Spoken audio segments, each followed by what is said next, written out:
Assalamualaikum dan salam Sarawakku sayang, bersama saya Mariam Zaner Ibrahim. Tumpuan berita. Gabungan Parti Sarawak GPS tidak perlu terburu-buru dalam membentuk kabinet baru selepas kemenangan dengan majoriti mudah dalam pilihan raya negeri Sarawak ke-12 PRN12. Ketua Menteri yang juga pengurusi GPS Datuk Patinggi Tan Sri Dr. Abang Abdul Rahman Zohari Tun Datuk Abang Openg berkata, perkara itu akan diumumkan apabila tiba masanya kelak. My partners are all good partners and they give confidence in us. When the time comes, I will announce my cabinet. Beliau berkata demikian dalam sidang media selepas menghadiri Majlis Pendengaran Keputusan PRN12 Sarawak di Pusat Konvensyen Borneo Kuching BCCK pada Sabtu. Pada PRN12, Sarawak menyaksikan GPS berjaya memenangi 76 daripada 82 kerusi Dewan Undangan Negeri Dun Sarawak yang dipertandingkan. Manakala Parti Sarawak Bersatu PSB memenangi 4 kerusi dan Parti Tindakan Demokratik DAP hanya memenangi 2 kerusi. Dalam sidang media yang sama, Datuk Patinggi Tan Sri Abang Zohari menegaskan gabungan Parti Sarawak GPS tidak akan menerima parti pembangkang dalam gabungan itu. And we don't want frog. Some frogs are blind, you know. Ujar Datuk Patinggi Tan Sri Abang Zohari, kekalahan parti-parti pembangkang memberi gambaran jelas bahawa rakyat mahukan parti tempatan untuk mentadbir Sarawak. Berita seterusnya, Ahli Dewan Undangan Negeri Adun N40 Kabong Muhammad Chikadir menyuruh penduduk di kawasan Dun berkenaan untuk memberikan sokongan dan kerjasama kepadanya agar beliau dapat melaksanakan tugas dengan baik. Muhammad Chi juga berharap mereka yang tidak menyokongnya untuk menilai prestasinya dalam tempoh 5 tahun ini dan mengubah pendirian mereka dengan memberikan sokongan kepadanya di masa hadapan.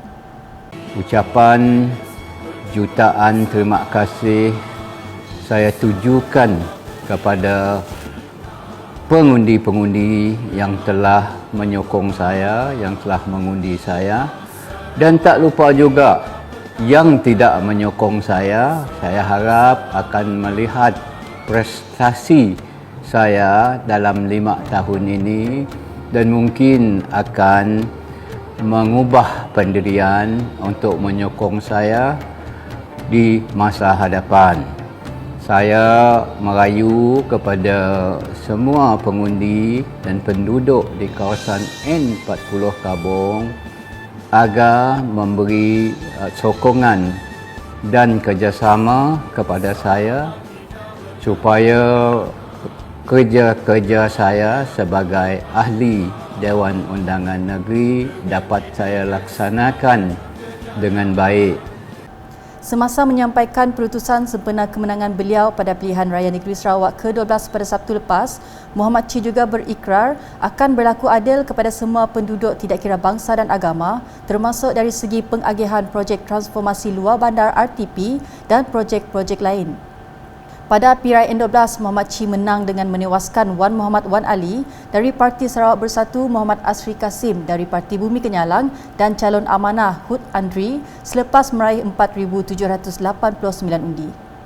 Selanjutnya, selepas kejayaan merampas kerusi Dun Bukit Asik dan Pelawan pada pilihan raya negeri Sarawak ke-12 pada Sabtu lepas, 2 wakil rakyat barunya dari Parti Bersatu Rakyat Sarawak SUPP, Chieng Jin Ek dan Michael Tiang tampil untuk menyatakan terima kasih kepada penduduk di situ. Kedua-duanya turut serta mengadakan lawatan pertama mereka ke Pasar Sementara Tionghoa, Market Sungai Merah dan Pasar Malam Sibu pada Ahad sebagai tanda terima kasih kepada penduduk yang memberi mandat kepada mereka pada PRN12. Lawatan yang turut disertai pengerusi SUPP Cawangan Bukit Asik, Datuk Chieng Buong Tun, mendapat respon positif dari penduduk setempat. Hadirin yang hadir juga mematuhi prosedur operasi standard SOP yang telah ditetapkan. Ke perkembangan berikut, Jabatan Bomba dan Penyelamat Malaysia JBPM Sarawak menasihatkan orang ramai khususnya mereka yang tinggal di kawasan rendah dan berdekatan sungai serta laut agar sentiasa berwaspada dalam menghadapi banjir dengan cuaca yang kerap hujan ketika ini. Pengarahnya, Datuk Khairuddin Rahman berkata, ini termasuklah mengenal pasti pusat pemindahan sementara PPS yang berdekatan dengan kediaman.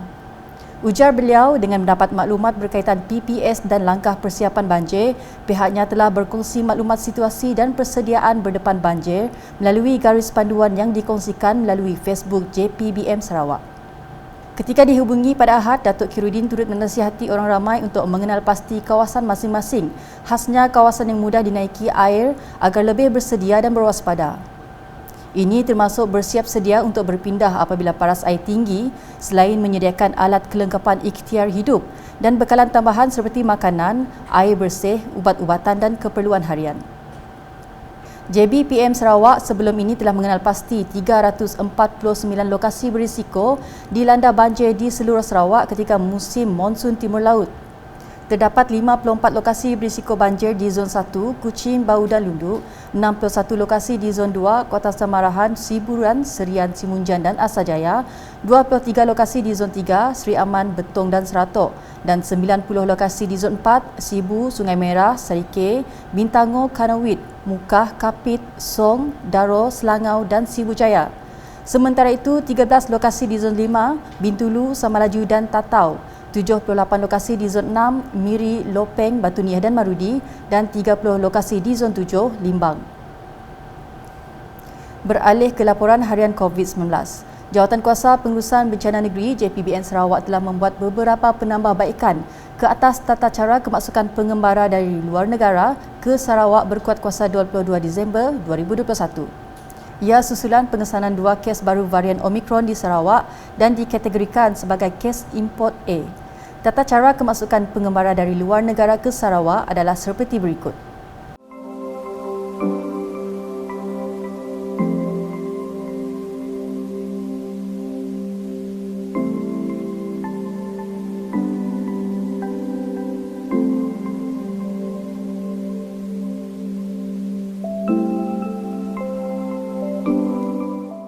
Sementara itu, dalam kenyataan media pada Sabtu turut memaklumkan prosedur operasi standard SOP bagi sambutan perayaan Christmas yang disediakan oleh Unit Hal Ehwal Agama-Agama Lain UNIFOR dan boleh didapati di laman web www.sarawakdisastermc.com. Turut dimaklumkan terdapat 30 kes positif baru COVID-19 melibatkan 12 daerah, menjadikan jumlah keseluruhan 251,997 kes setakat ini. Sekian edisi Tengah Hari bersama saya Mariam Zanaria dan kru penerbitan. Berita lebih lanjut boleh didapati di semua platform media sosial UKAS termasuk portal ukas.sarawak.gov.my dan UKAS channel di YouTube. Salam UKAS.